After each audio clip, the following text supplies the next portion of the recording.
আমরা যারা সাধারণত যুদ্ধের মুভিগুলো দেখতে পছন্দ করি বা আপনি বলতে পারেন যুদ্ধের যে জোন, ওই জোনের কোনো স্টোরি পছন্দ করি, তাহলে আমি বলবো এই মুভিটা আপনার জন্য। আর আপনার যদি প্রথম বিশ্বযুদ্ধ বা দ্বিতীয় বিশ্বযুদ্ধ নিয়ে আগ্রহ থাকে, মানে ওই বিষয়ে অনেকটা ইন্টারেস্ট থাকে না অনেকের, যে একটু হিস্ট্রি দেখি কেমন লাগে, তো ওই টাইপের একটা মুভি এটা। তো মুভিতে ছোটখাটো হিস্ট্রি দেখানো হয়, যেটা আসলে সিনেমা হিসেবে খুব ভালো হয়েছে আমার যেটা মনে হয়। বাট অনেকের কাছে মুভিটা ভালো নাও লাগতে পারে, কারণ এই মুভিটা একটু অন্যান্য যুদ্ধের মুভি থেকে একটু আলাদা, একটু সামান্য আলাদা। তো আপনি সেটা মুভি দেখলে বুঝবেন আর কি। তো মুভিটার কাহিনী হলো 1942 সালের দিকে, যখন নাৎসি জার্মানি অর্থাৎ হিটলারের যে দল, তারা সোভিয়েত ইউনিয়নে যখন আক্রমণ করছে তখনকার কাহিনী। তখন সোভিয়েতকে জাহাজে করে বিভিন্ন সাহায্য পাঠাতো আর কি তাদের যে মিত্র শক্তি তারা। তো এই জাহাজগুলো আসলে যাইতো আপনার আটলান্টিক, উত্তর আটলান্টিক যে মহাসাগর, ওই মহাসাগর থেকে আপনার একটা অঞ্চল আছে যার নাম হলো আর্কটিক।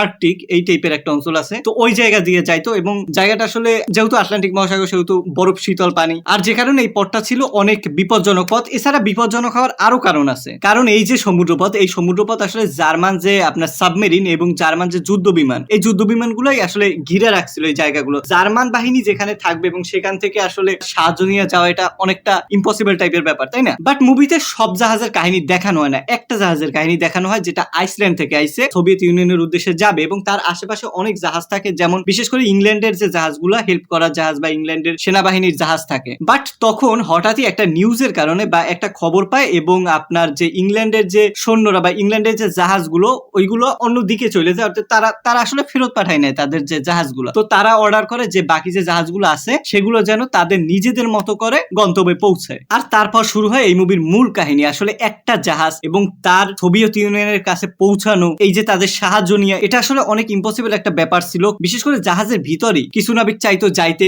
বেশিরভাগ নাবিক চাইতো যে না, যাইবেই না, তারা ফিরে যাইবে আইসল্যান্ডে। তো এইটা নিয়ে আসলে অনেক অনেক কনভারসেশন হয়, অনেক ঝামেলা হয়, যে ক্যাপ্টেনের সাথে ক্যাপ্টেন চাই যে না, সে সাহায্য নিয়ে যাইবে, কারণ তাদের জীবনের থেকেও বেশি মানুষের যাতে জীবন বাঁচে। তো আমি বলবো মুভিটা আসলে আপনার একটা সার্ভাইভাল মুভি বলা যায়, যে একটা জাহাজে যতগুলো মানুষ থাকে তাদের সার্ভাইভ করার একটা মুভি। তো আমি বলবো আপনি যদি যুদ্ধের মুভি পছন্দ করেন বা যুদ্ধের কাহিনী পছন্দ করেন, তাহলে এই মুভিটা দেখবেন, যার নাম হলো দ্য আর্কটিক কনভয়। আর এটা 2023 সালের একটা অ্যাকশন থ্রিলার মুভি আপনি বলতে পারেন। তো আমি একদম আপনাকে এটা একদম ডিপলি সাজেস্ট করতেছি না যে আপনি দেখবেনই, কারণ আপনার 100% দেখা উচিত এমন কোনো মুভি এটা না।